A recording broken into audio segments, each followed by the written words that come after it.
Hello and welcome to Nacht Waffen Pilot with Penny Bradley. Today's guest is Sonny Irvin, returning to talk with us further about Project Pegasus and related topics. And I'm going to let him on my channel, my YouTube, I have had comments about my theme song.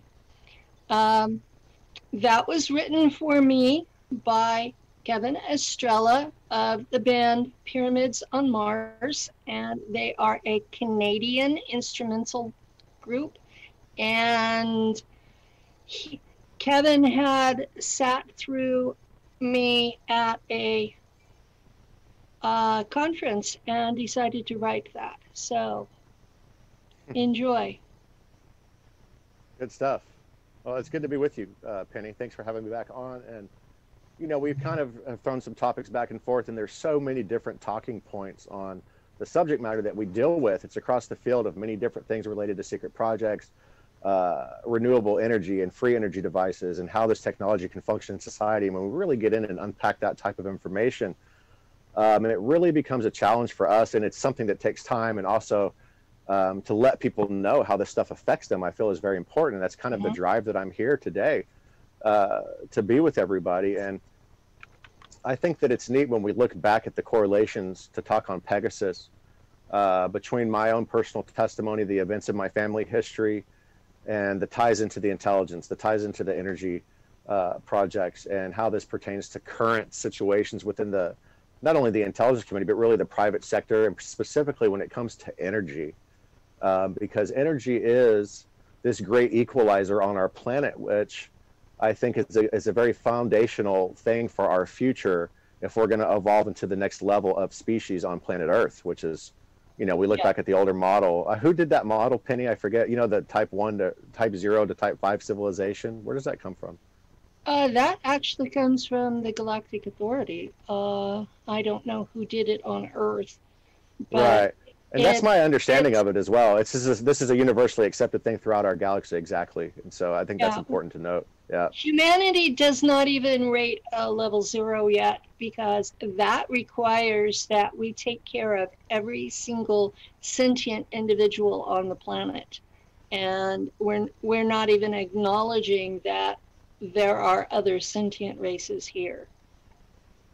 What a beautiful point. And that kind of gives a sense of compassion that we can look at to say, well, that's a comforting idea in the collective if we know that there's at least some type of force at work in our lives that wants to establish such a thing, to acknowledge something like that, I think. But to recognize the sentience of another species really gives it some type of rights that it should have. And so I think that's a good thing to do. But to get back to the Pegasus, they are defining sentience as you look into a mirror and know it's a reflection of yourself rather than another being.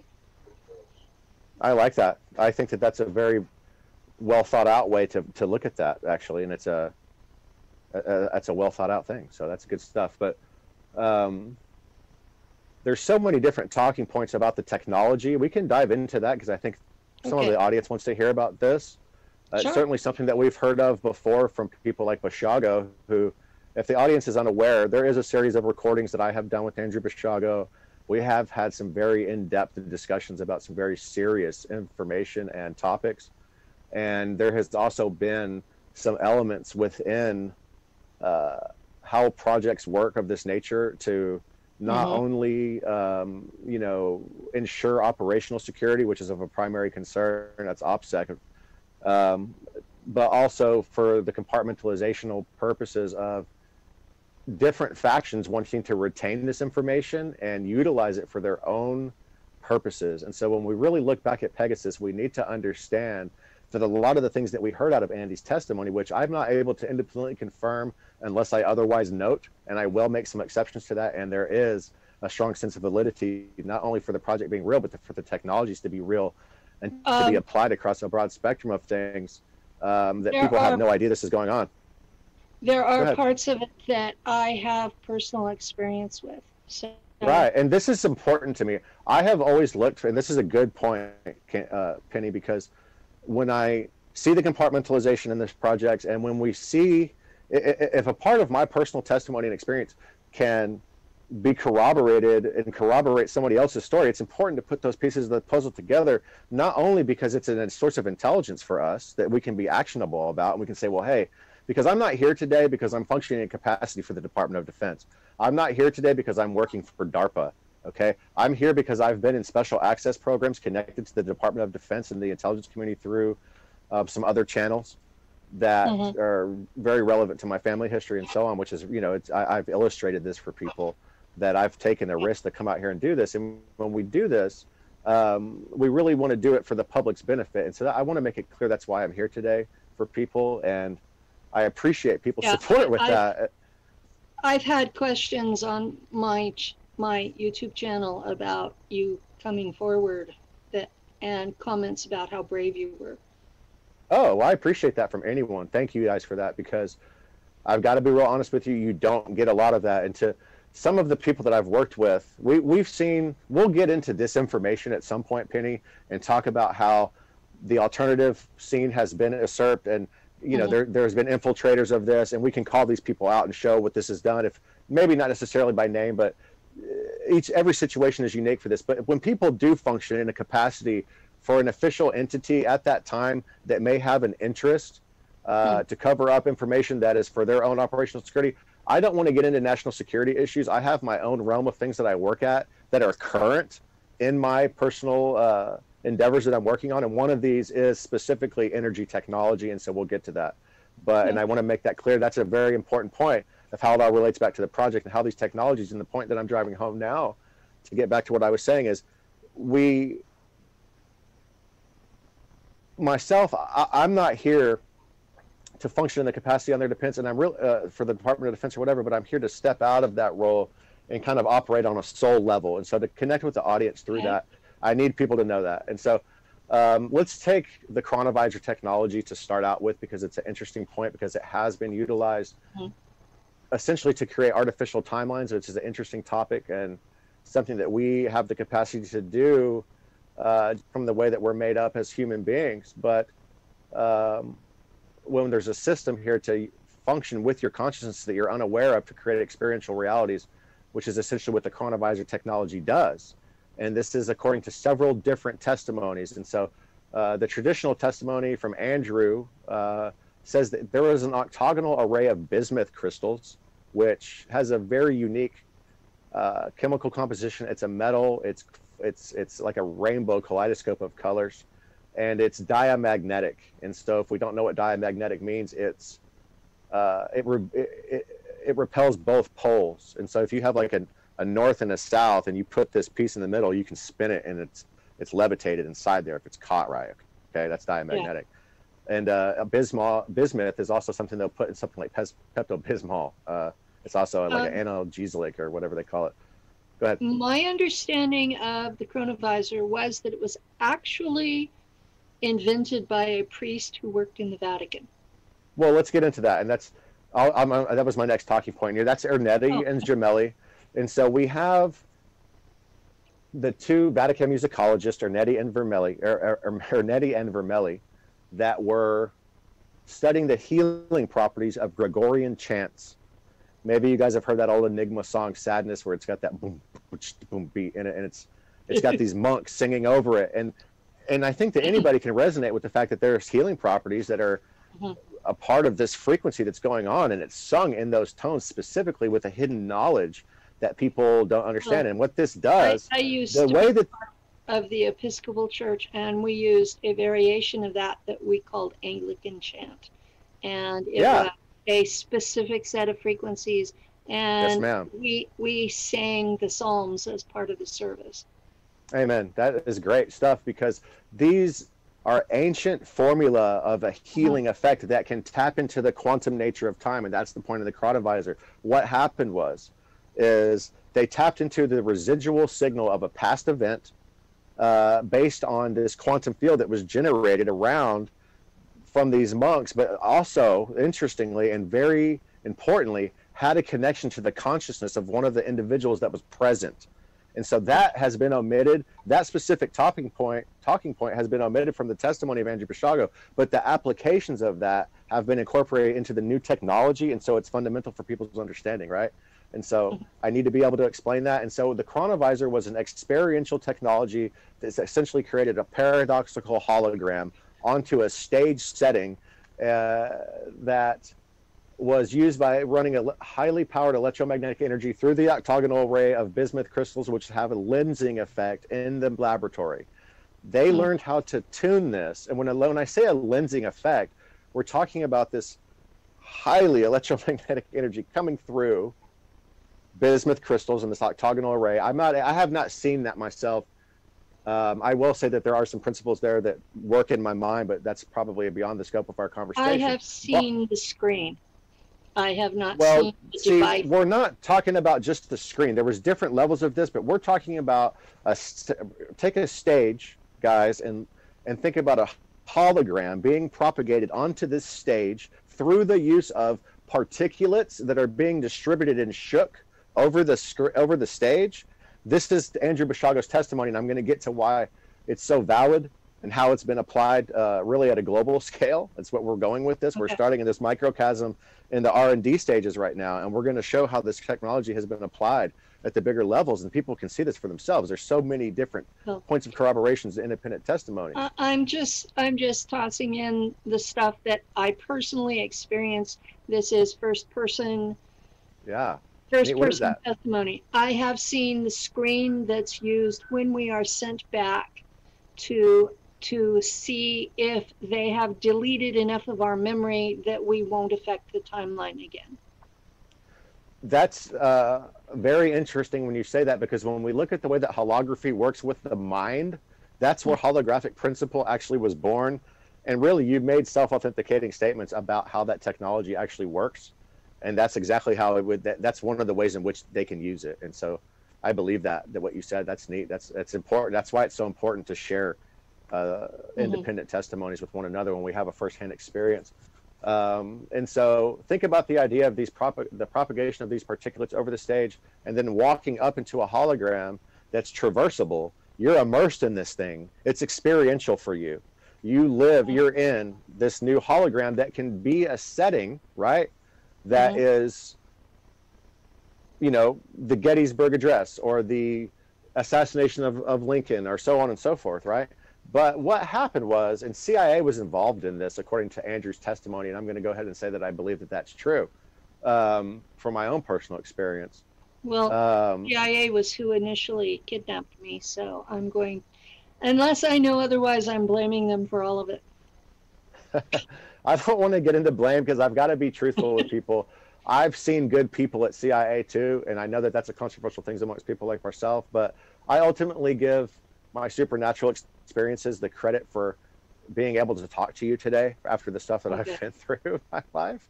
But I've seen this also come through good people throughout the defense and intelligence infrastructures. And so there are still good people out there, and I think it's good for people to know that.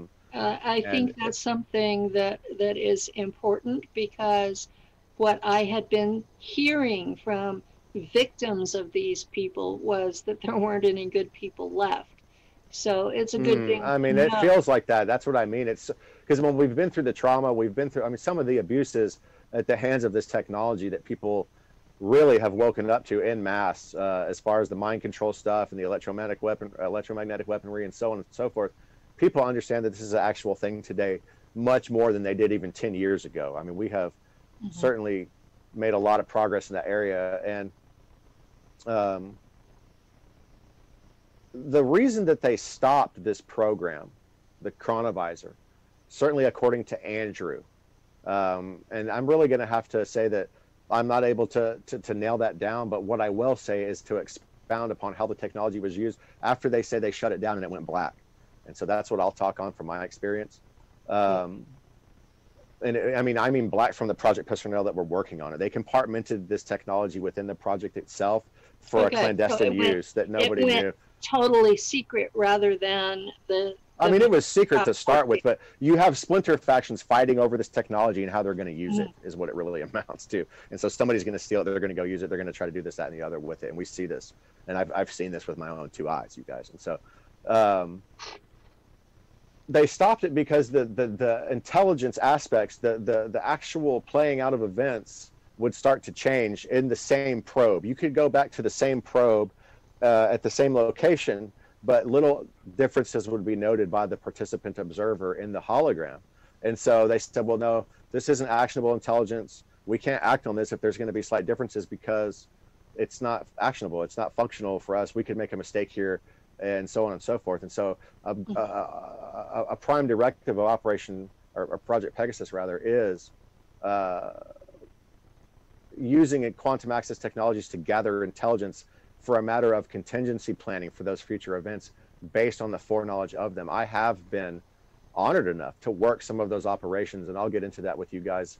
Perhaps today we can talk about this. I'd love to share some of that with you because it's nailed down tight. We can show that I worked this operation. We can see it for sure. There's no question that my testimony is reflected in actual events with pictures, video, testimony of actual individuals working. So that's an interesting topic point, but what's that? One of the things that I was told about while I was in the programs was that if you were going back in time, that you had to be really careful because what you expected to see was what you would have happen. And this is a very good, interesting talking point. That's right. I mean, the consciousness does affect the environment, and this is how technology functions today to utilize that. We've already talked about that some, but the depth of this is something that people really need to understand. It's one of the major driving forces for me to be out here today, because the ways that we do think do affect our environment, and this was certainly learned through this type of technology and its functions. And so to move forward, we see this technology and its offspring being used in conjunction with fiber optic technology in the network to create artificial timelines that are experiential, just like the chronovisor was, okay? But going on a collective scale, do you dig? So now it's putting people in an artificial stage that's being manipulated to draw out artificial timelines to avert. It's their way of contingency planning for future events. It's done by a quantum-enabled artificial intelligence, you see? And so this is already being done. And so to unpack all that information is important and difficult. It has challenges, but I think that fundamental idea is something that we're already seeing. We see the Mandela effects, the convergence of timelines, all of that. To get back into Pegasus, that's what this was really all about. And so the main point that I want to drive home now is that the people that have been in control of this technology that we hear about from the other whistleblowers, you know, they have corporations here, they have their secret space program, they have all these things. They're also doing this in time, in the fabric of time. And so we see that from the secret space program stuff too, but how are they trying to use this for different things like social engineering and all of this? People don't consider those applications for quantum access technology, but they're there and they're being used by different factions today. That's the biggest complaint I hear from people about my personal testimony is, how do you know this wasn't just in a synthetic timeline? Right. And so, wow, what did you say? This idea is becoming more legitimate to people. But if they don't see that this is going on, Penny, they're in there and they're stuck in there. This is not I'm telling you that this technology is real from my own personal perspective, guys out there. And so this technology is real. I've been subjected to. And so, one of the interesting things about my testimony and how it pertains to Pegasus is the fact that we do have in my family history a patent awarded to my father in 1970 for a device that, as far as I know, he coined the term PASER, particle acceleration by the simulated emission of radiation. Particle acceleration by the simulated emission of radiation. It's an acronym like laser. And so this is a particle acceleration technology that can be integrated into the communication or the energy infrastructure to boost efficiency, all of these different things. I'm going to be doing a talk about that soon. It's a whole nother show, but how important it is. And also for these purposes, it substantiates my link in to this through my family history, my dad's ties with George Bush, my current things going on politically in my family. And the fact that we have this patent that is currently used at really 3 different places. And let me share those places with you, because it gets right back into what we were talking about with the Vatican and Project Pegasus and the Chronovisor. We have Sandia National Labs, which is central to the testimony of Andrew and myself. I'll share that at another point, maybe perhaps in this interview. Sandia Labs are in New Mexico for people who don't know. That's right. They're located just not far from Los Alamos, and interesting territory in New Mexico, guys. I'm sure if we have an educated audience out there, I'm sure there's a lot of activity in New Mexico. Well, so I'll just kind of leave it at that. We have my audience who is educated, and we have leftovers from the prior show who are not. So we have to keep in mind that not everybody knows what we're talking about. Sure. And so there's so many different directions to go, but let's look at how these particulates were distributed over this stage and what that means. When we first started to identify the primary components in the atmospheric spraying agenda, which, like, former CIA director is on record talking about, hey, yeah, it's a great idea to do stratospheric aerosol injection as he's speaking at the Council of Foreign Relations. Like, this is anything but an American as far as I'm concerned. He's guilty of treason, this guy. I've seen that video, yes. Anybody can look that video up. You can look up chemtrails, and it'll make you look like an idiot. You look up stratospheric injections, and you suddenly have miles of science. Yeah, and you can hear the CIA director admitting to this is going on in conjunction with a program that other people like Bill Gates were heavily involved in, and others. And so what that technology is all about is something that people need to understand, and it is into this holographic artificial system that we're seeing that is experiential for us. People need to understand that. The primary components that we first identified in the atmospheric spraying agenda were barium, strontium, and aluminum oxide. Why is that important? Because, Google it, type in DARPA 3D holographic display, and you'll probably still be able to find some documents that I'm happy to furnish to anyone who does not have them.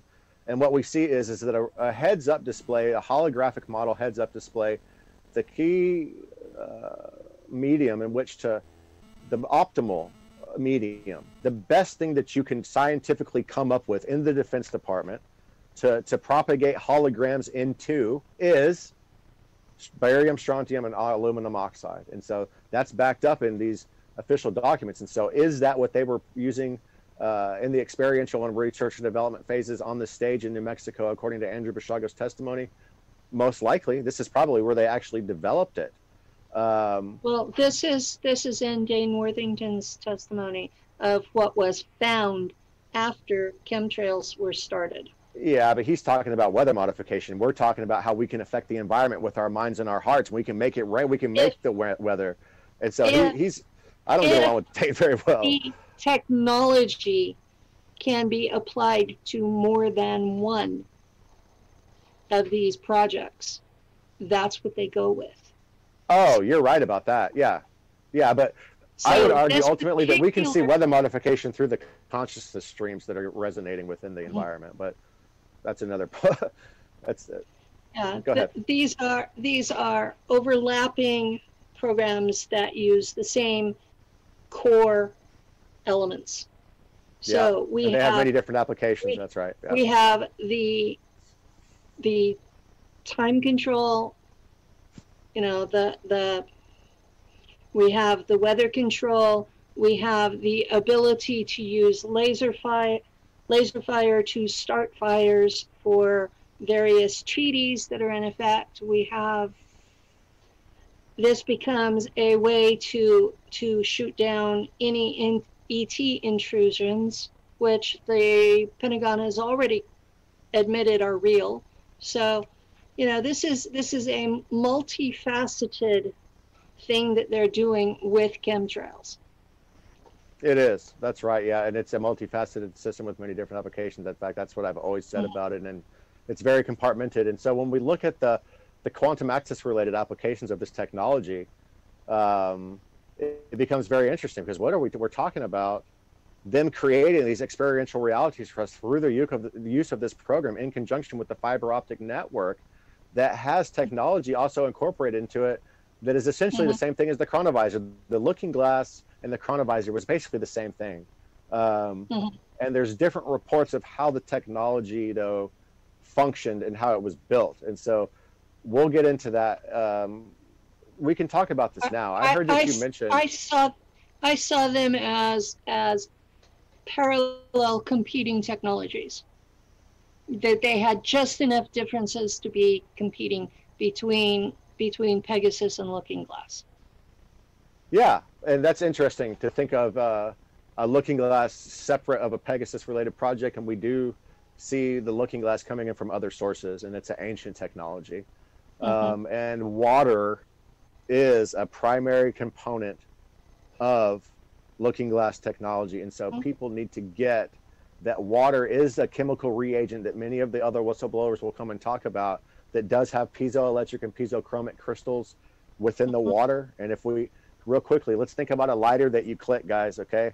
You click a lighter and a flame comes out. What happens there is that you put pressure on a crystal, that's the click, that creates a static charge. That's called piezoelectricity. When you apply pressure to crystals, it creates an electric spark.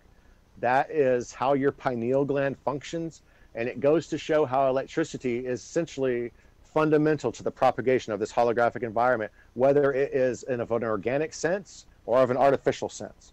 And so we need to understand that we are created we are electric in some sense. We are primarily made of water. And so the multidimensional nature of our body in conjunction with our psychic systems and everything really is how this technology has been developed. And excuse me. And if we look today, throughout the Defense Department, throughout the scientific community, throughout academia, without question, scientific systems and models are based on bio-inspired models. We see this theme throughout, and that way of thinking in and of itself is ancient. And so essentially how a looking glass functions is an artificial pineal gland. And so people need to understand not only how the technology functions, how it's integrated into the network, but that it's mimicking their own ability. That is central to being able to wake up and be able to use your own. Yeah, we need to be able to see, oh, hey, this is what it's doing. And so if we don't get that, we're gonna contribute to the system whether we know it or not. And so I've been involved in these projects enough I've been in artificial realities that have been specifically created for me to be in, but that's no longer something that you need to be in a project to do. This is something that they've put into the communications infrastructure today. Decide to break that idea in is something that I'm here to do for people, because this is exactly what a chronovisor and looking glass did, back in the 60s when people started to come out about this stuff.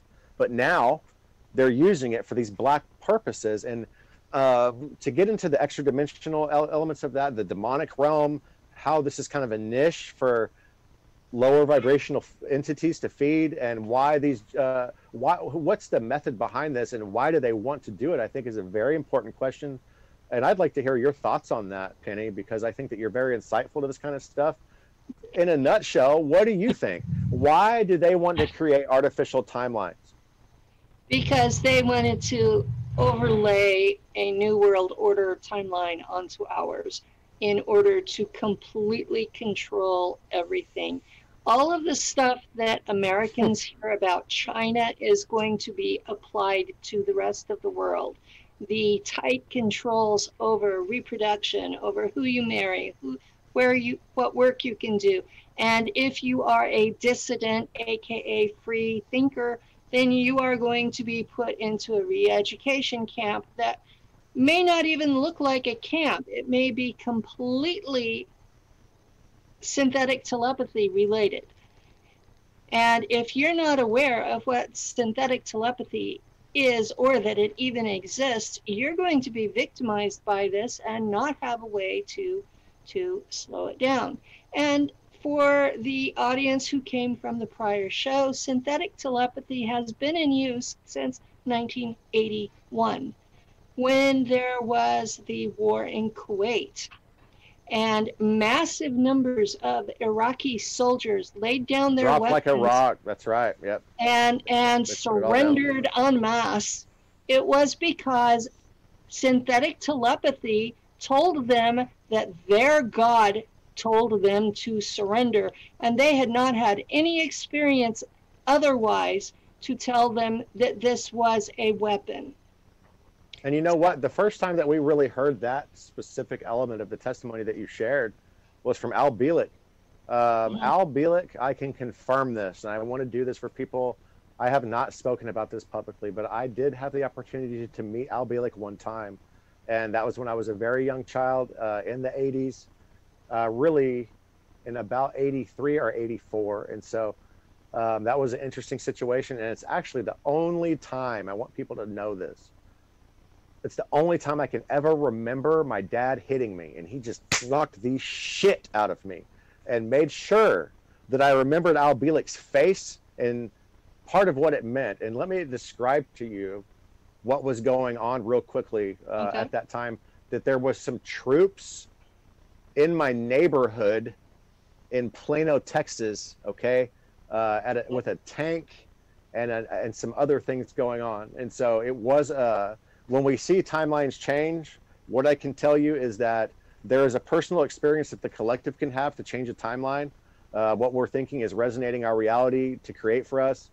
But there are also ways in which technology is used to avert timelines, and that's something that has been going on. And so I'm not exactly sure that the proper context, other than I remember that I came home very quickly. It was a dire situation, and Al Bielek was at my house. Okay, my dad knocked the shit out of me, and that's the only time I can ever remember my dad hitting me. He was not a violent person whatsoever. Trauma is one of the ways that we remember what's going on around us. No, that's why no, I had already been through programming and things. I mean, I was born into the CIA essentially with my, and so they don't like me to say that. It's a loose term when I say that. There's a loose term when, there's DOD and there's other things involved with that, and including the Vatican. And my dad was a priest. He studied with some other people that are all connected to Project Pegasus and the different factions we see, and we'll talk about that.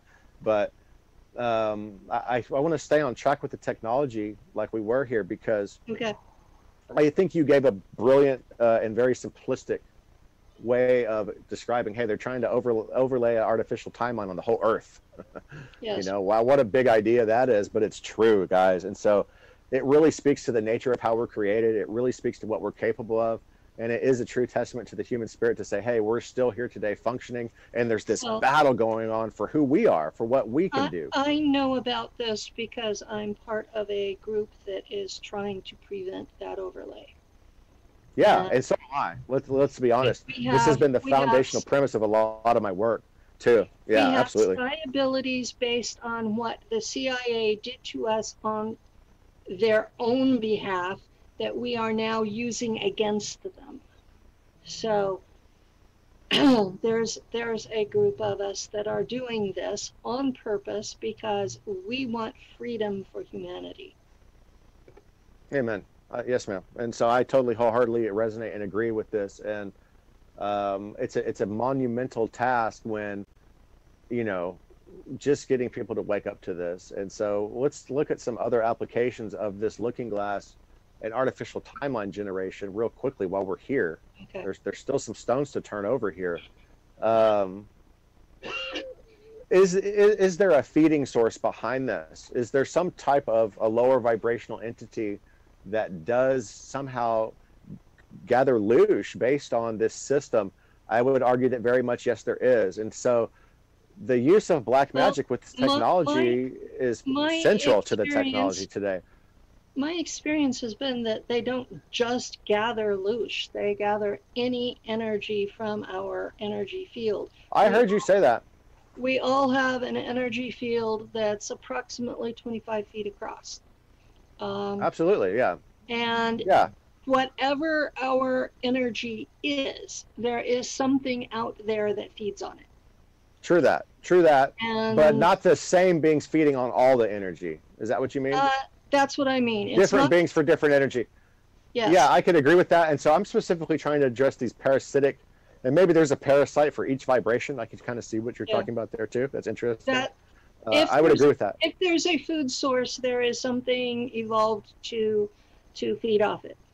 And there may be a homeostasis reached within the interdimensional nature of reality. Certainly we see this when we get into the interdimensional nature of how project-related stuff works, but just how everyday life works, right? Like we can see how we live in a multidimensional reality, and this is just how we live our lives, then we can see these things expressed. But I've got to tell you, I feel like there's a lot of people that are disconnected from the spiritual self. I feel like there's a lot of people that don't have the grounding that they need, not just because of the assault that they're under, but because they don't have the fundamental tools to understand that this is what's going on. And so, well, our culture is set up to keep you in the dark. Our everything about life on Earth is set up to keep you victimized. None of it is set up to empower you. Right, but really, that makes you strong enough to go and take it, right? Because that's what we've got to do at this point. Like that's what you have to do. Is you have. That's what we have to do. You don't have to go and It's not like you're robbing somebody, but we've had we're being assaulted right now from the spiritual realm in ways that have not happened before to such a large population on this planet. I don't think we've ever seen we haven't had this large population before. Right. This may have happened in the past, but not to the degree in which it is today.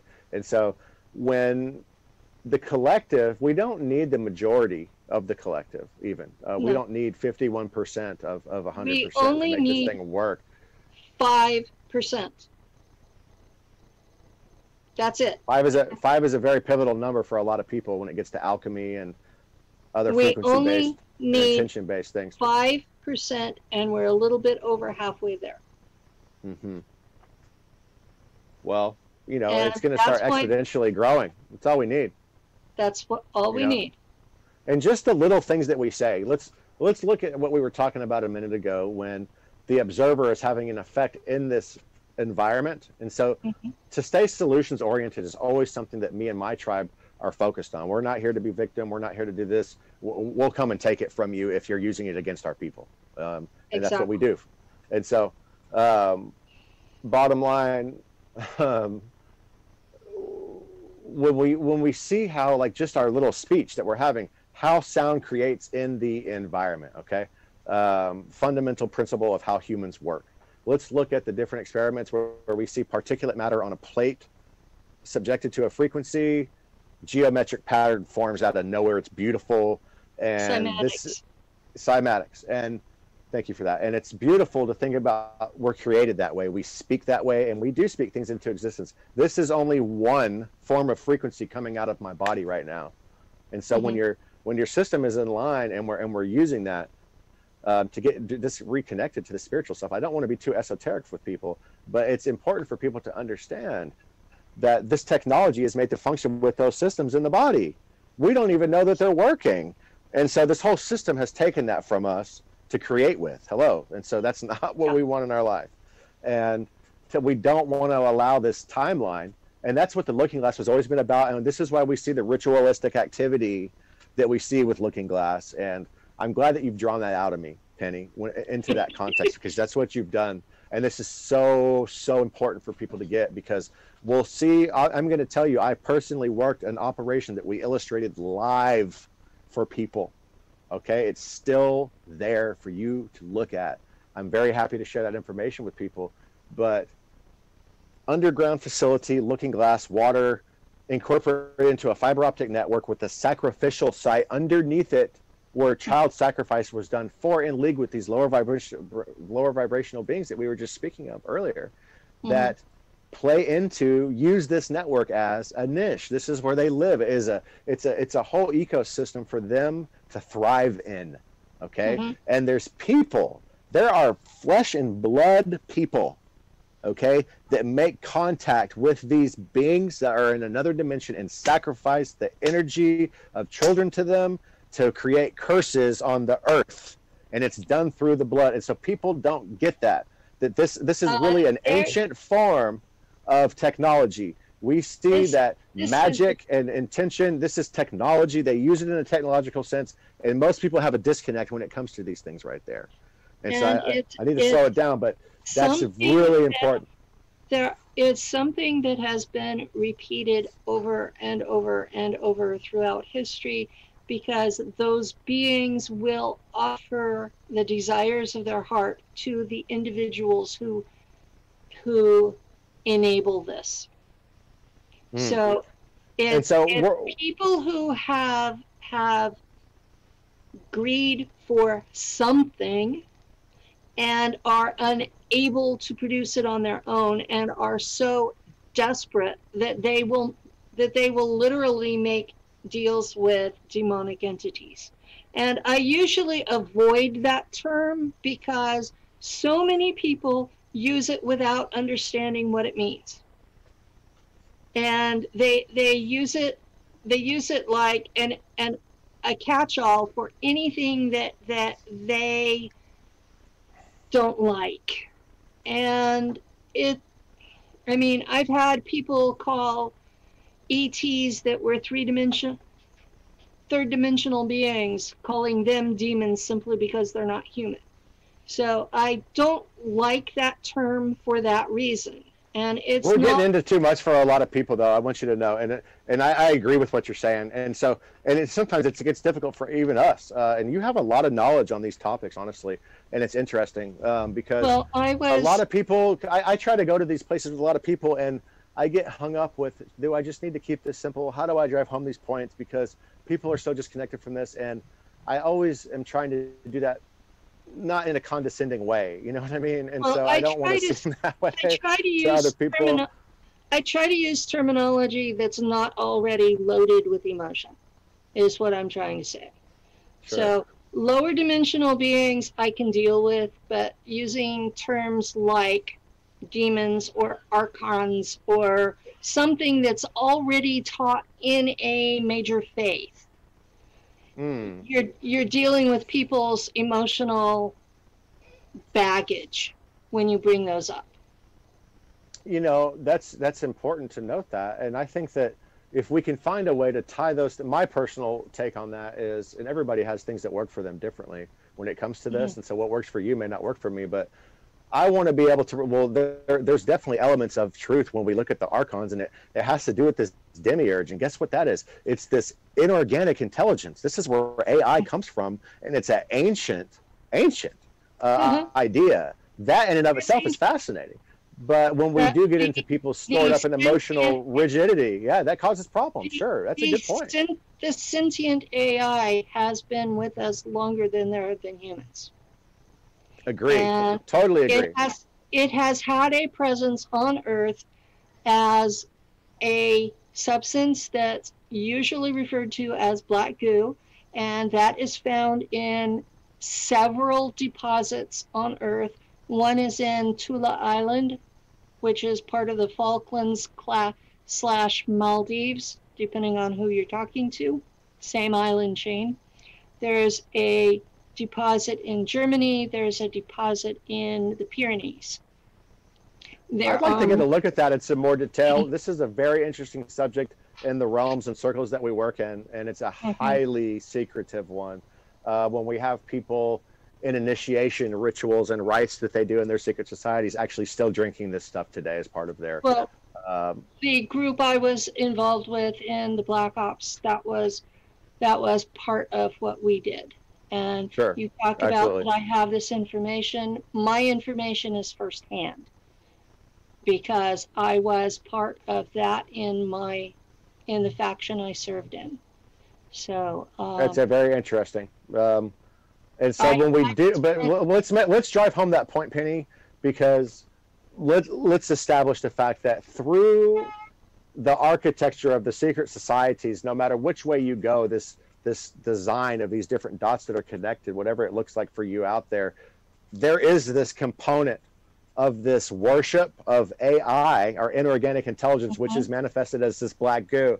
And so we really need for people to understand there are people that have been taken over by and are used by this AI. I mean, it's in your face inside of them. And so that's what it's a parasitic, extra dimensional, quantum enabled entity, essentially, that's inorganic. That's what AI really is. It's a wave that's become solid. What I experienced it as was my IQ tripled within an hour. All of the health issues that I had in my body, I didn't have to go into regeneration anymore. The AI would repair it unless I was seriously damaged. So it cut way back on the amount of time I spent in regeneration. and it it entrained my physical brain to be logical. So I'm female. I was born in the 1950s. I have had issues all through my entire schooling because I thought logically, because I was 4 years old when I was taken for this program and returned to age 4, already with my brain entrained to be logical. And That's neat. when they sent me back, they did remove the black goo. So I was going to ask you that. Yeah, we've talked about that, but I in this body do not have black goo, and I do need to make that clear because people panic when they hear this. yeah, absolutely. That's very true. But I remember the difference. The being, well, I'm not stupid now. I was in Mensa, the society for the top 2% of the country. So I'm not stupid now, but it tripled my IQ, which put me in the same league with the ETs we were working with, instead of being right. And that's why you did it. And so, that's why controversial topic. Are there things that we can take from this AI? And I would argue that there is. I talked to. But it is at the expense of your humanity. You lose all of your compassion. You lose any connection you have with other human beings. And do we see that reflected in our leaders today? Yes, well, we do. And so, yeah, and that's why we see it. I believe, Penny, I think you're absolutely right about that. And so that's that step 2 that you took. I didn't mean to interject, but yeah, the fact that it takes away empathy, compassion, and overall emotional capacity speaks volumes as to what it really is. And are there components of or applications for what you're talking about? I mean, this is an arguable subject. I would say that yes, there are some functions which you can take at least some of how this functions and utilize it if it's safe and deemed so. I don't think that black goo as we know it is safe, and I do know from my interactions with galactics that if humanity embraces it, the planet will be sterilized because they don't want it. Amen to that. That's good to see a higher authority on that, and I would also agree with you on this because my personal experiences have been about the eradication of this substance from the earth. And so I don't want to go to war with something like that, but when it's doing what it's done to us, we're already at war with this. We were born into this war. And so to get people on that same page is important because we've got to move forward with this thing. And we could get into the current events or how all this stuff is playing out, Penny, but there's other forms of this technology too. Do you have any questions for me about any of this stuff with Pegasus? What do you think the audience needs to know from what they already know, my personal testimony, so on? I think what the audience needs to know about Pegasus is the technologies that came out of it, like the wormholes or Stargate technology. I'll tell you, I've got some pictures. I personally, when I was initially kidnapped and sent to Mars, it was through the Mars jump gate on Long Island in New York. Let's talk real quickly about some of the MyLabs and how that works, and that's what some of the applications of this technology. It's arguable as to say where the source came from. Is it Pegasus? Is it, some ET race that has this technology? Who's really MyLabbing you is a difficult topic if you're involved in the subject. My memories were American humans. Right. Okay. Let's face it. There is a technology there where they can take you out of your house. Okay. They can, and they don't physically remove you. You're in the ship. Say you're outside, they may come and physically remove you, but there is in some instances it's like that for people, no doubt. And sometimes I think that's more to do with trauma than anything else. But some of this technology, that whole idea of, you know, you see that spaceship with the light coming down and there's somebody going up in there. Some of this technology is real. And when we get into the crystal ships, fascinating thing, because we see how crystals are used to shift interdimensionally through a pulsating array. Okay. And so I've seen these ships myself, and it's fascinating. Each frequency is specific to the crystal, and when they oscillate around through this pulsating light, this is what allows them to transmit through dimensional reality. And so you really kind of become a wave engulfed in a frequency as these things are spinning through light. And that's the simplest way to look at it. And it's actually something else that's based on a human capacity, which is your Merkaba system. And so when your Merkaba is activated, and that's really what these ships become. And so it's really a fascinating thing to think that they can build a mechanism to achieve what you've already done. And we see that done throughout the applications of this technology that was initially developed at places back like with Pegasus. And so again, artificial timeline generation, chronovisor technology, it's hand in hand. Go ahead. The faction that I served with, I was a navigator, which in plain English for people with no background means that I had the psychic ability to shift dimensions and take physical objects with me. And I had a chip very much like Elon Musk's Neuralink inserted behind my left ear, and it was a permanent chip, even with the black goo, and it connected me to my ship's computer, which was a quantum computer, and the computer did the math portions, and I did the psychic ability, and I was taking ships plural into hyperspace and bringing them out at a different point in space and time. And this is a micro application. This is a macro application of the micro things that we found throughout the projects. And that's fascinating. And that's totally a very legitimate way of expressing how this technology functions. I have never heard another person break down how a ship works like that from what I've experienced, not only from other experiences I've had that I'll get into at another time. I'm not ready to talk about space aspects of Pegasus today, because I'll go there at any point with somebody, and there's a body of work there for me, but it's not something that I'm stressing right now, because I don't want to not stress it for any other reason than I think it's important for people to understand the technologies that are currently being used right now really against their will. And so it's a battle of free will with this thing. Well, and I was kidnapped when I was 4. I was mind fractured.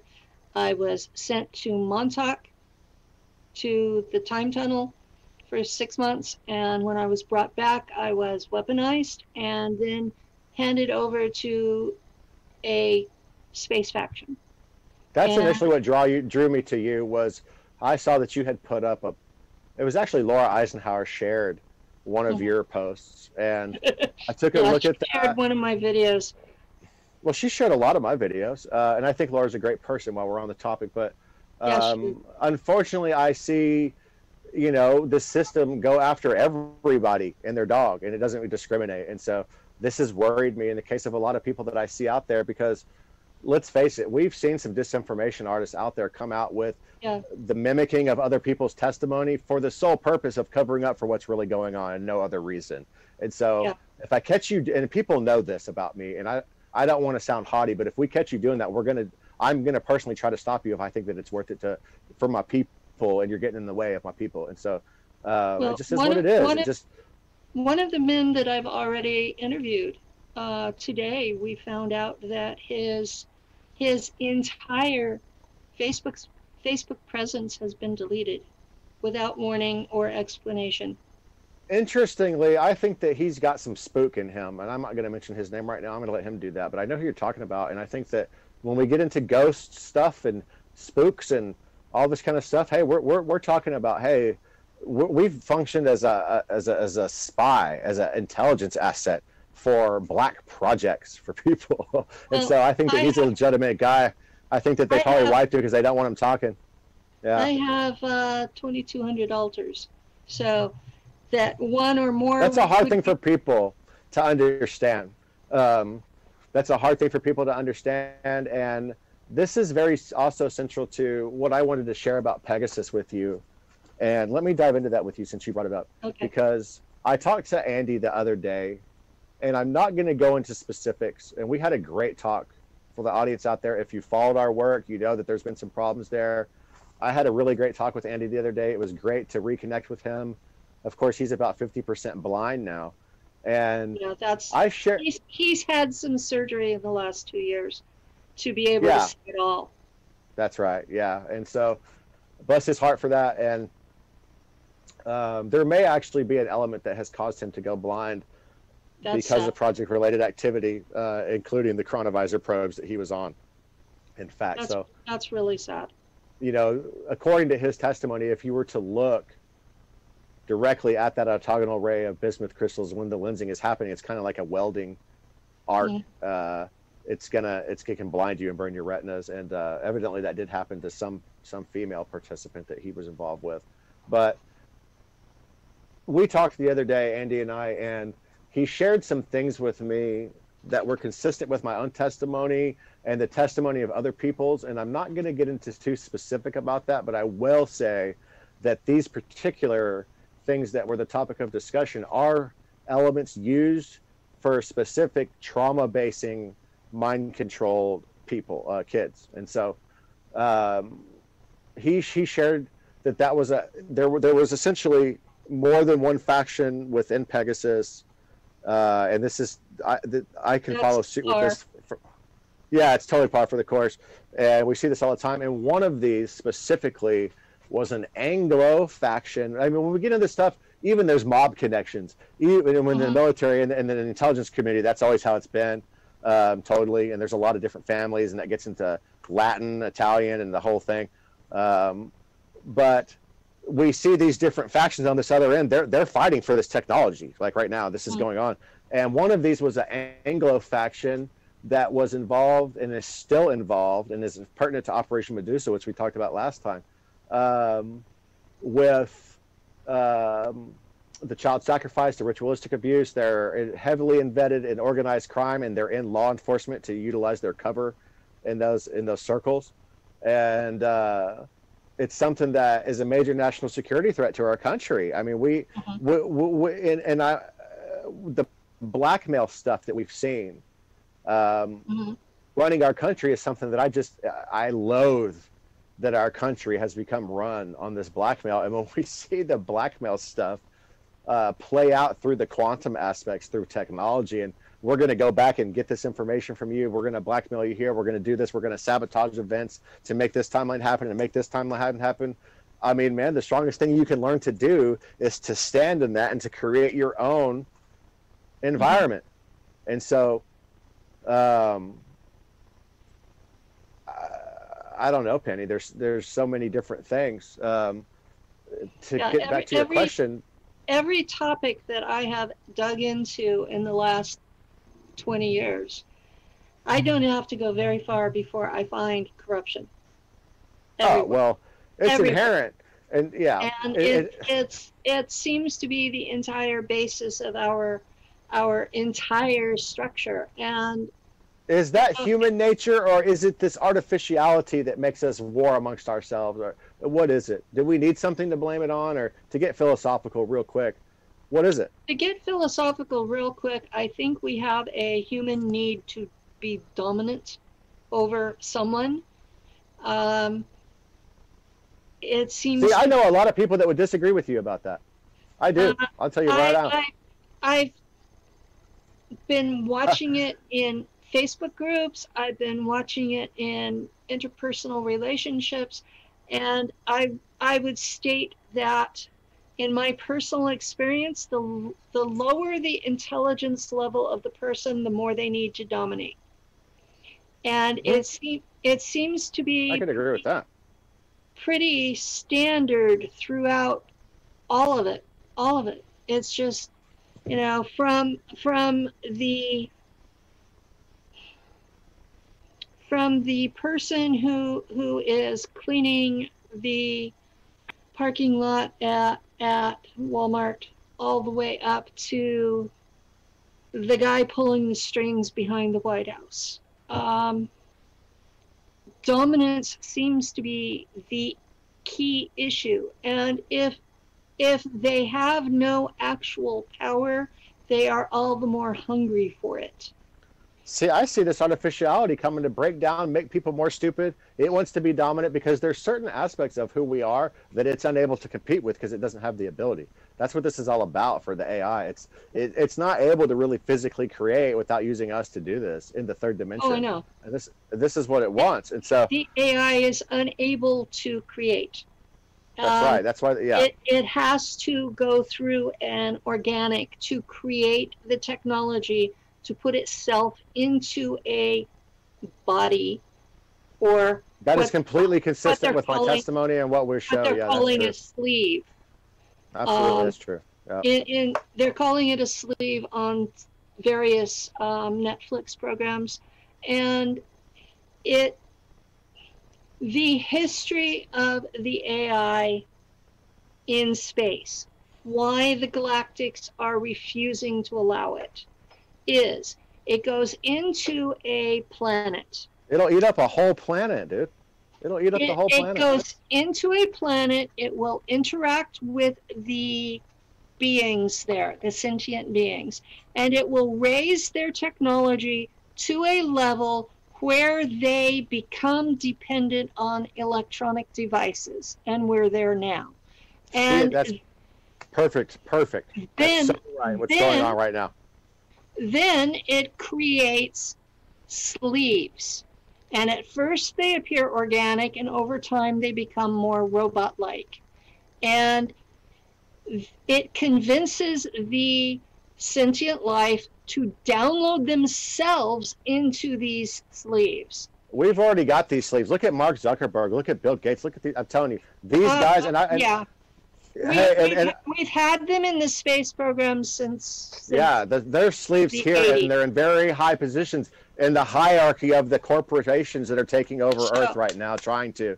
And so this is what we're fighting against. Yeah. Once it gets to that level where the population knows about sleeves and are downloading themselves into it, at that point, point, we're not talking about clones here. We're talking about a digital consciousness in a synthetic biology that has been engineered by an AI to make us build this whole system around it so it can do this. This is how it incarnates. The next step is that it officially takes over the planet. And it will give the organic life forms 50 to 100 years of pure bliss. And then it slowly starts killing off the organics as competition for resources. And within 200 years, it has completely sterilized the planet of organic life. There's a couple of things in there that you said that I can't independently confirm, but the general circle of what you just said is well known within the project infrastructure that I've worked. So that's why we know what we know to do what we can do, actually. And so very, very, very true and poignant. And I got to commend you because you broke that down pretty simply. That's true. The galactic will not allow this, period.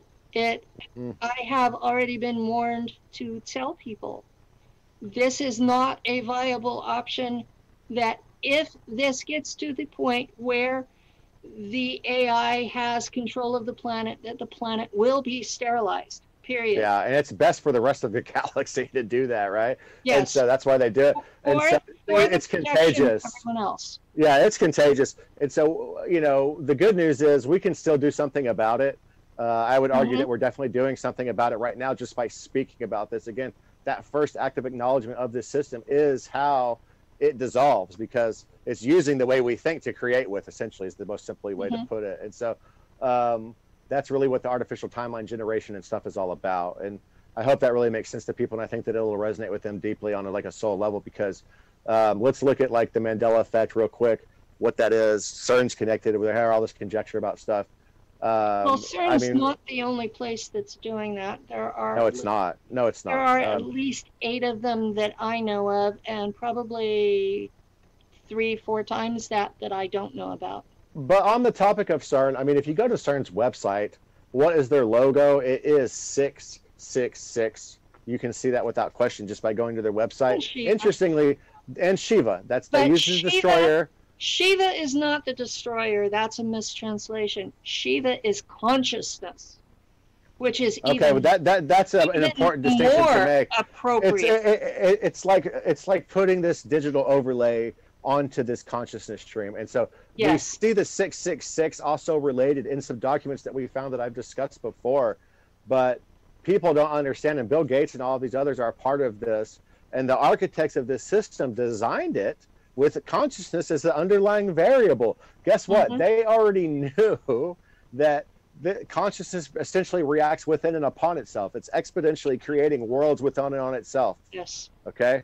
And so, wow, what a realization.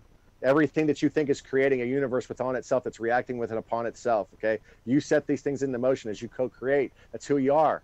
That's how we were made. And it's so, what we do.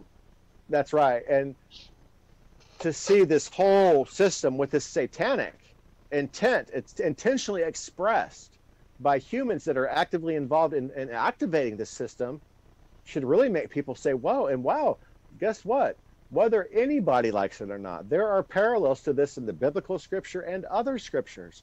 And we should take note of that and take that nugget of truth or the current, wherever it's at. If it resonates with you, man, take it and love it and hold it and learn how to do this, because this system is noted in Revelation 15 in a very interesting context.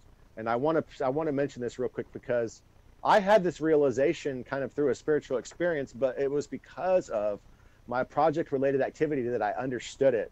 And I talked about this on the last show that we did on the network here, about how the network is quantum-enabled just by definition itself. Again, another fundamental, because we're just really at the basics right now of how this technology functions and what it's being used as, just in a kind of discussion format. I want to be able to furnish people the documents. Let's get those slides in so I can discuss on those topic points what we found in the project, what we're doing about it, and how they can actively get involved with, hey, we're going to beat this thing. We're going to see it for what it is, and we're going to use who we are to overcome it together. And so that's neat. That's the only way we will. That's right. And so that's why we're here today, Penny. I'm sorry that most of our listeners are on radio and can't see any slides. Well, we'll work on that. And it's good just to get this discussion going, I think, for people. And I would want to listen to what I'm saying right now. And I think it resonates with a lot of people, because it gives them something that they can feel, but they can't put their finger on yet. You know, they know that there's like, what is this artificial reality around me? How do these certain alter, you know, and it's becoming so we can't even distinguish, Penny, between an artificial synchronicity and a real synchronicity. And understanding. One of my Facebook friends put in a comment yesterday that she has a really hard time because she was in a different timeline, and people lived there that are dead here, and vice versa. So she has a hard time whenever someone's in the media, because it's like, oh, I thought they died. Well, so, that's how Mandela Effect got its name, right? Yeah, everybody thought Mandela was dead. Millions of people thought he was dead. And then he pops up, he's still alive. And then right there you have a convergence of consciousness streams. So, you know, what is the energetic processes that occur to bring two or more individual streams of consciousness, and what happens when a whole collective collides with itself? We're forced to, the good part about it is we can at least begin to understand the nature of non-linear time and what it really is in our environment, how we can express ourselves in it. That's been hidden from us our whole lives. And so there really is an awakening going on, in that people are starting to see this. And so take that as a positive, solutions-oriented step for you to take out there, guys, because it's true that just the fact that you understanding this today empowers you to be able to go and do something about this. And never mind that we can nail this back to all of these different scriptures and so on, but I do think some people need that visual. They need a current context to go with that, and something that's contemporary. And interestingly, we've worked on this. When we look at this email chain and the documents, the way they used the symbology as a method of security classification, they used the Tower of Babel, which is a very interesting story. and people Well, spoke. it's about the Tower of Babel was about humanity was rebelling against the Anunnaki and building their own space station. And the Anunnaki got pissed and decided to dumb us all down so we couldn't do Right. that again. Well, you don't get to go to that place without understanding a lot of the things that we're talking about today. Because Yeah. you know what? A traditional rocket system for a propulsion is completely obsolete when we're talking about the type of ship that you're talking about earlier. It's completely illogical. Well, it is, because it doesn't even acknowledge space and time as something that's related to consciousness. And so in order to move through it, you have to be able to amplify and utilize your consciousness in different ways, perhaps in conjunction with a supercomputer. That's beautiful if it can tell you, map out where the universe is and get you to go there. And so that's a fascinating subject. But that crucial component of consciousness being the creator of the environment was not only known on Secret Space Project. It was something that they understand. These billionaires and these these people that have all this freaking money, they need anything they can do.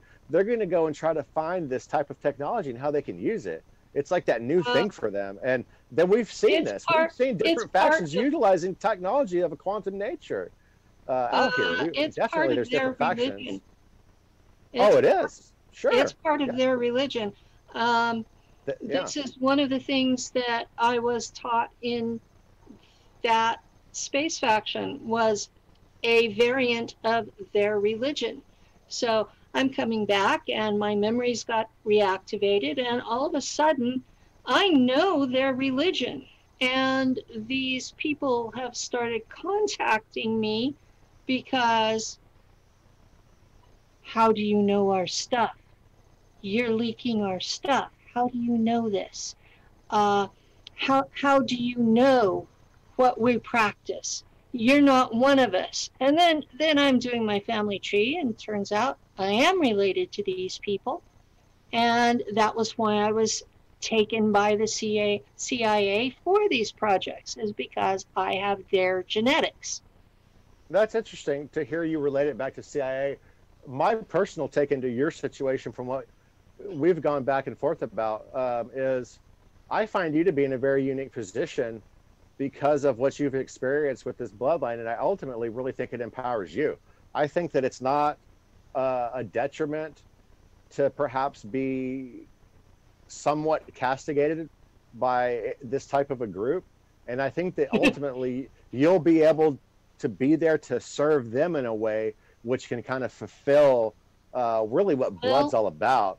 Well, I'm in a position where they have acknowledged that I'm blood related, but because I'm Rh positive, I'm in a category that they call it POS, for positive, but it also means piece of shit. And they're serious about both. And I've had them flat out tell me that there is no way I can be Rh positive and do the things that I do, but at the same time, they lose track of that the CIA modified me genetically before I was born. And well, let me tell you something. Blood is going to evolve, though.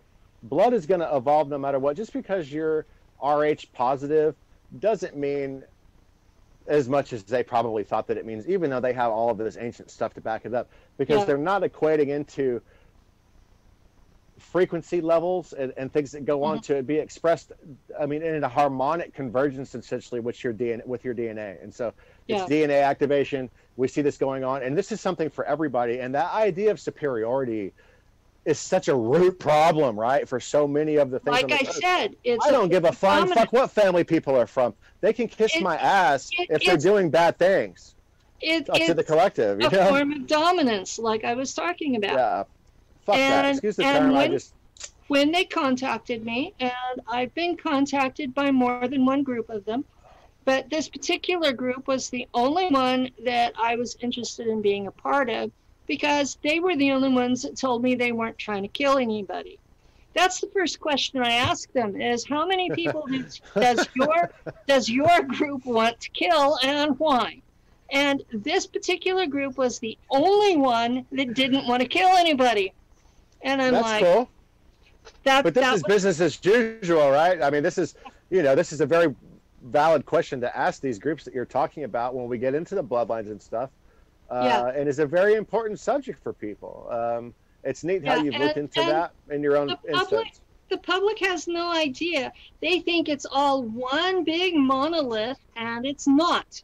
There are at least 30 different factions in what we would call the elite, and they have different religions, they have different beliefs, they have different practices, and they This have is different goals. 100% true. I want to share my, I saw that we went past the break, and that does not bother me. But Okay. if you need to take a break, anytime's fine with me. It's already 23 past 6 on the East Coast, and so we've got about 40 minutes left, about 37 minutes left here. Yeah, well, we've got about 35 minutes because we have Right. to stop 10 minutes early for the next show. Oh, 10-4, right. Okay. Well, there,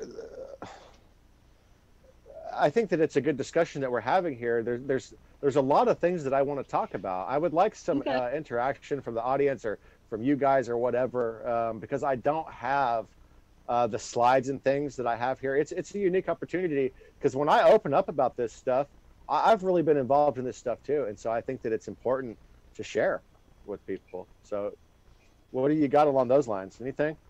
I have to go look because my bandwidth warned me that it was low. Oh. I had turned off Facebook. So okay. I need to that's fine. see what's on the post. And nobody has said anything on the Facebook link. So now to go look Katie says she's going to take a look too. Now to go look at the YouTube one. Take a look too. Now to go look at the YouTube one. Turn off the volume. It's just before there. Okay. While I'm on, you guys can still hear me, can't you? Yeah, you're still on. Okay, good deal. We've got another show coming up tomorrow on the network with Harold Katzvila again. We're going to pick up. We've done some talking amongst ourselves, and there were actually some talking points that I think we were all kind of concerned about in the last discussion. Some things we expounded upon, some things we want to clarify, and I think that that's kind of in response to some people's comments that we did see, and I think that that's important to make touch with that audience that way. There were some comments from someone named Sita Previa, and it's about hypersensitivity for your room. 5G is not new. Negative priming is the manual way to hinder and manage memories, and it's very painful. Yes, it is. It prohibits creativity and self-source connection to your higher self. Yeah, that is very relevant. Yeah, let's stay solutions oriented on that topic. What do you do about this, Penny, is something that I'd like to hear. I've got a whole protocol of things that I'll use with diet, an energy clearing protocol that we have. And we've got another question. While the Montauk Project was very important, I didn't catch that whole thing. It went off my screen. But let me address this first thing real quick. I think that it's important for us to be, hey, we can acknowledge this problem today. And yeah, this thing disconnects you from your spiritual centers, right? What are we going to do about it? How are we going to not be in a place of fear or victimization about this? That's primary. We need to focus on that. And you know what? A lot of us didn't ask for this. And it's not necessarily like, hey, we're playing the victim, but we don't want to get stuck in a place where we're targeted that we think we can't do anything about it. And so what I have done personally is because my partner is a Iroquois shaman. Once my memories were reactivated, it took me a little while to stop freaking out. And I did give myself the luxury of that time. And then we started using Native American shamanic soul fragment retrieval. And it involves going into a deep trance and basically going astral with awareness and calling in the fragments of myself. And that's beautiful. Mm-hmm. He's along on the trip because we have a telepathic connection. And so he's checking to make sure that the ones that I accept are actually fragments of me and not pretenders. Because yes, there are things out there who will pretend to be part of you. So it's very. I think that's fascinating, Penny. I think that I want to talk to you about that in more detail because that's a very. I know some people right now that can benefit from exactly what you're talking about, and they're just getting to the phase of their awakening that they've been involved with these types of things and seeing that for what it is. And so there are many different applications for it. But Katie just popped up a great question from the and there's a caller. I want you to know that. Oh, we have a call? I think somebody else just chimed in for the next show right there. I think that's what that is. Do we have a call there? Caller? I'm here. Oh. Okay. Did I ask a caller, question? what's up? Sure. Yeah, hi, you guys. I got a question about the chronovisor. Okay.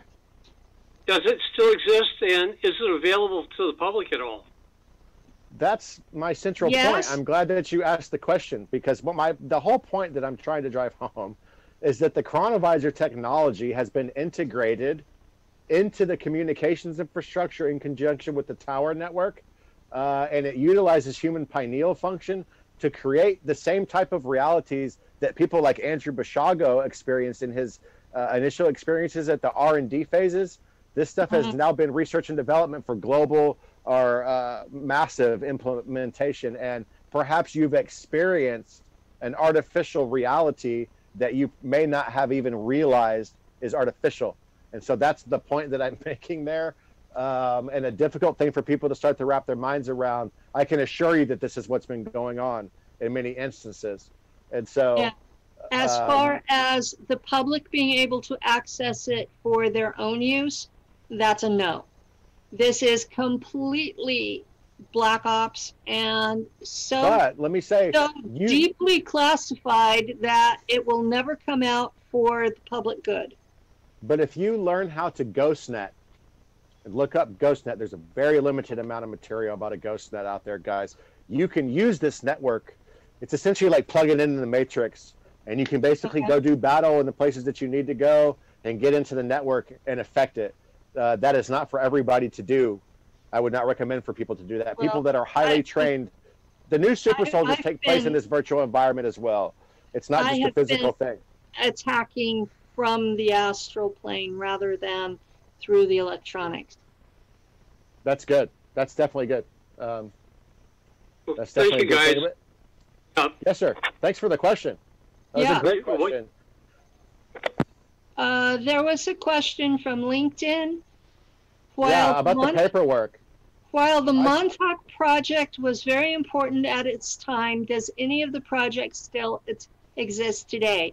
Yes. Montauk was moved from Montauk Island to a place in Indiana after Junior was created. Junior was a monster created by some of the boys who were prisoner there. Duncan. As a way to escape. Yeah. When I was at Montauk, I was refusing to do what they told me to do, and I kept finding portals in the ceiling of the time tunnel and escaping interdimensionally. That was how they figured out that I was able to be a navigator. And that's a good point, because a lot of us that still function on these projects to some capacity, a lot of us stepped out, at Montauk specifically. When you're in that, there's many different applications, but when you're in that place of the future context of who you are and what you're doing, you can learn how to anchor in a new timeline when you're out there for the highest good of your heart, right? And so you go there to make a new choice for new things to be created. and not be under the control of these people that had us in their hand, like, we're going to weaponize you and you're going to go do whatever the fuck we tell you to do, as a highly functioning asset in a quantum access project. This is crazy. They put you in a cage that was electrified, and they would shock the shit out of you every opportunity they had, and they wouldn't feed you necessarily for days on time at a time. That's because they wanted a reactive alter to be able to go and execute that demand in a kill capacity a lot of times. Some of us have functioned in that capacity, and a lot of us can do these things. I was 6 years old and had the ability to leave, and I took advantage of it. And yep, they me too. had, that's how I'm still here. They had an ET, a Draco Warrior, and for the audience, they resembled sea turtles rather than dragons. And they would send him after me. And I love turtles. like the 6th or 7th time, the guy that was running Montauk then, which was 1961-62, so it was before Al Bielek, the guy was going before to Pegasus as well, according to Andy.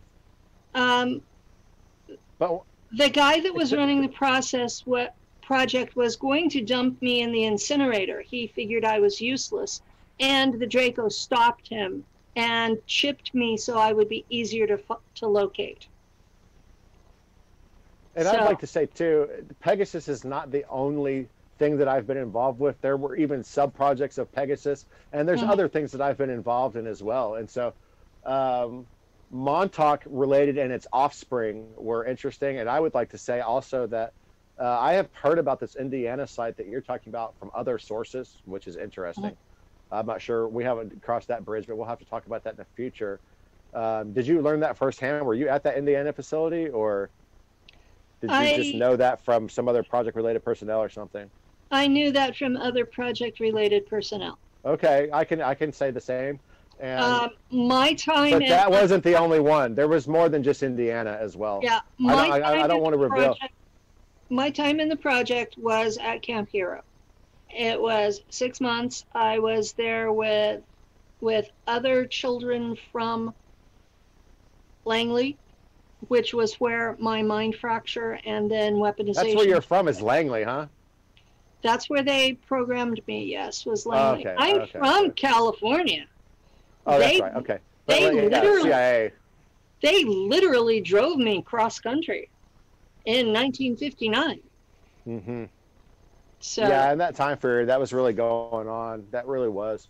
And so, does the Montauk chair still exist? I mean, yes. Yes. Let's look at how the technology functioned real quick. And I did a video out there called The Refined Montauk Technology. And it does give a basis for how this technology still works today. Let's be real simple when we describe how a functioning Montauk chair worked. When we talk about how it was used to create an open timelines, which was really only one of the applications, okay? Oh, yeah. There were lots of applications. It taps into your psychic energy centers and their psychic energy and amplifies it, okay? Mm-hmm. It amplifies what you're thinking to create with. And it was often done after someone had been subjected to indoctrination. Why? For a specific manifestation to be produced. They would influence people to create the manifestations. It was often done after torture because you were more able to access your psychic abilities when you were terrified. That's true, and also that evolved on the project. There was a series of, that's the oldest and raw way to do that. There's electronic methodologies of doing this today, and really we see this today. They've learned how to artificially tap into those same centers that were often produced from the trauma and also sexual energy, according to people like Al Bielek, and I can confirm that this is true. And I've already gone over how human sexual energy is manifestive in nature. It's the most potent form of energy that we have to create with. And the ejaculatory energy of the male that puts out generates a manifestation. This is done in conjunction with feminine energy. The Kundalini of the female empowers the male. That's right. That's exactly right. And so this is a cycle that everybody's involved in today, and they don't understand that they're doing this. And just be careful how you use that energy, because you're going to create in your environment and your relationship with the fears and all the different things that you have back. You put that into the energy of your woman as a male. She's going to take it. It's going to connect. It's going to come back through, and you're going to shoot it out and create it. They amplified that ability that's inherent to humans, and they did it through a prolonged orgasmic state. And I don't want to describe how they do that. It's probably not what most people think. For those with some kind of training, tantra's involved. Yeah, they have a device that'll basically prolong it for you. They've weaponized it now. Okay. Oh no, that's what I'm saying. They evolved this. Listen to this. They went from that trauma base. They evolved this technologically, electronically, digitally, into what it is today. And then this is what the image of the beast is, from my interpretation of this revelatory scripture that people find in the Bible that a lot of people have spent their time on. And I know that people have their biases when it comes to this, but I just want to throw this in there because it's about what I'm talking about, and it's something that I experienced through my project-related activity that's correlative with the scripture that I found. And so to me, it's an interesting and a noteworthy thing. And I'm going to take it, whether it's from the Quran, the Bible, or whatever. If I can relate, if I feel like God or the omniscient source is speaking to me through this, I'm going to talk about it. The bottom line, it says that those that have the victory over the name, the number, and the image of the beast will stand atop the sea of glass that glows of fire. Okay, anybody out there that is a Christian from a dogmatic perspective can give me a reason why they don't think that an ubiquitous network that is surrounding us today with all this technology that Penny and I have been talking about would not be acknowledged in some prophetic book that they claim is prophecy from 2,000 years ago. And guess what? It is. In a sense, it gives a sense of validity to what they're saying through this interpretation. I find that fascinating. But the sea of glass that glows of fire is what enables this network to become quantum enabled in the first place, and it's something that we've already discussed, and that is fiber optics. It's a glass spun tube that uses photons, and it glows this light. The whole network on this planet is completely dependent on it today. So if you believe that revelation is real, guess what? I've got news for you. It's in your scripture. And the people that have the victory over that system are standing on top of that, essentially utilizing their different abilities to pray. When you can get to the place that your whole life is like a walking prayer with you and your source, as you can begin to create with, wow, then you don't even have to worry about that network anymore. It's something that's under your feet. And so the point being that the image of the beast, hold on, is this holographic manifestation produced by the human intention with the subjective thought forms that we saw at places like Montauk. It's been digitized. They're using that to create these negative manifestations through the content that they subject us to, right? They hit your energy centers with that. It's like predictive programming, but they're using you to create it by the scripts that they're writing. And so that's the component that most people haven't been considered. We have about 10 minutes left. And we have a question. All right. Keith on Twitter asked, what do we do to expose these projects by the use of paperwork? Is there any paperwork that shows these projects' existence as well as those in the projects? Now, this is my area of specialty. Those in the projects is so deeply buried that if you get any paperwork at all, kudos to you. I have not been able to get paperwork on myself. I have some of my own. I can show people how it's generated and so on, and how that system actually works. But when we get into what the project related technology and things do, yes, there is a voluminous body of work about this, and I'm happy to share this with people, and I want to get into that more and more interviews. And there's many different avenues that we can explore for this, but one that's so central to me is when we get into Pegasus, which is the topic of discussion today. DARPA has always played a fundamental role there. We found a shadow net on DARPA, should have not existed for Black funded projects. And it is the system that we're talking about And interestingly, there's a satanic element, regardless of what you may believe. The people that were involved in this believe in this stuff, and this is what they're doing. That's something I've had trouble explaining to people, even on my Facebook call, is just because you don't believe it, you need to know they do. That's right. That's right. And so I don't want to tell people what to think. I just want people to be aware that, hey, this is what other people are thinking, and it's affecting you. Mm-hmm. You know, and the way that we think it does affect one another, right? And so, again, the underlying variable of all these projects has always been consciousness. When you see that equated into government documents as a variable, look, when you see the consciousness of the collective incorporated into as a variable into a government body of work, you've really got to step back at that point and say, they're using me. They're using us to do this with. And so they're doing it with an insidious intent, you guys. They're using Joe Blow that's cleaning the parking lot at Walmart. Yeah, and their grandma, anything. And your grandma. Yeah. Well, I'm a grandma. And they're using your children. Gotta love your grandma. I mean, you know, they're using your children. They're using people to create this nightmare for us. It's that simple. It's that simple. And the good news is we can flip the script. We can turn it over on them. And we do that from a heart-centered basis. We need to be aligned. We need to clean out our different things.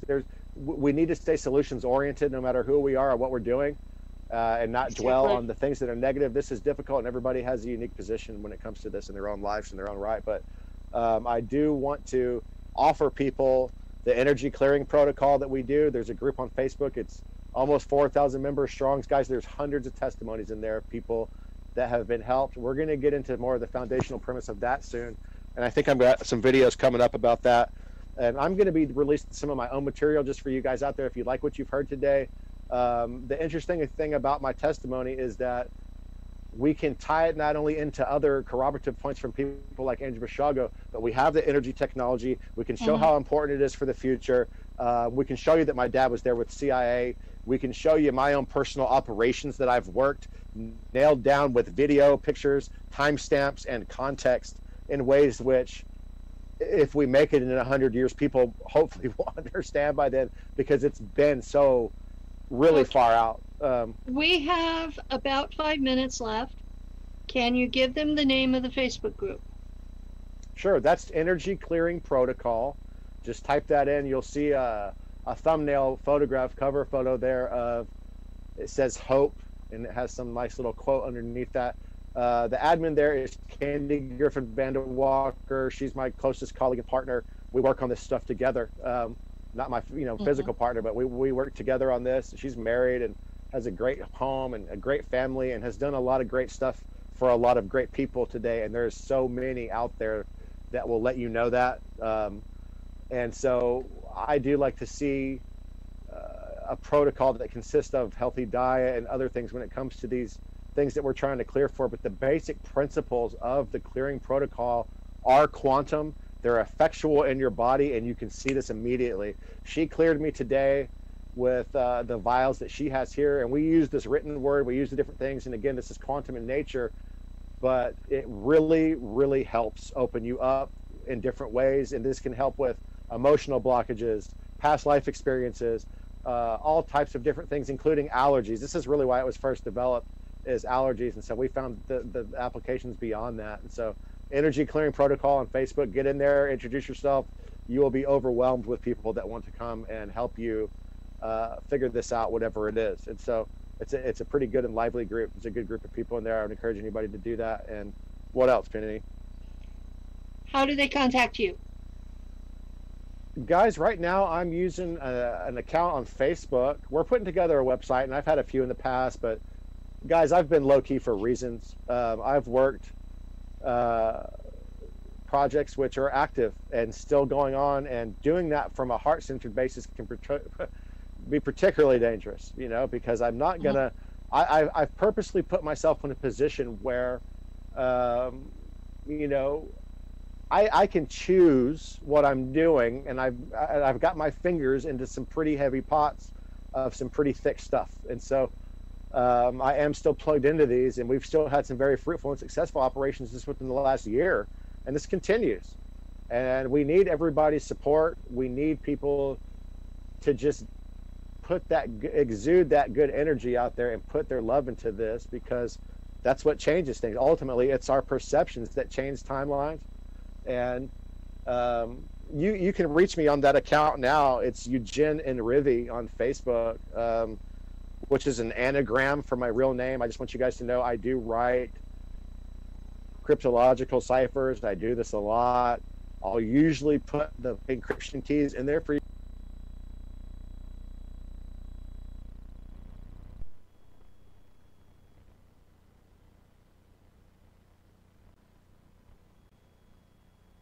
Get with me on that if you have any questions about it. And what else? Anything else, Penny? Well, I think I should let. I got to notice that Katie is the host now, and so I think I should let folks know that Katie Kamara's show is coming on next, and it's Goddesses and Demons. I may have that backwards. Goddesses and Devils. Okay. And it's on for 2 hours, and they have open phone lines, and it's usually a good show. And I'd like to thank you for coming on, Sonny. Thank you for having me, Penny. I really enjoy talking to you. I feel like I got to open up a little bit. I want to be able to show the transition and give people this paperwork and stuff. We're working on that. And I'll get you guys some links for some of my work that maybe we can put in the description of the video on YouTube, so they can go there for contact and for more source information, okay? Okay.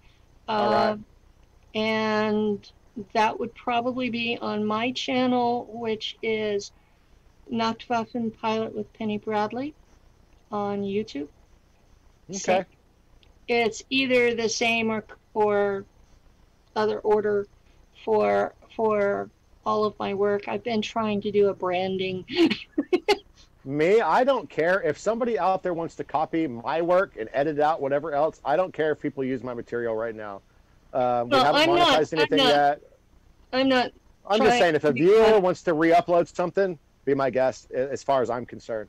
I'm not trying to make money off of it. I have finally made the point on YouTube where I could monetize, and I chose not to because I don't want Google and YouTube telling me what to say.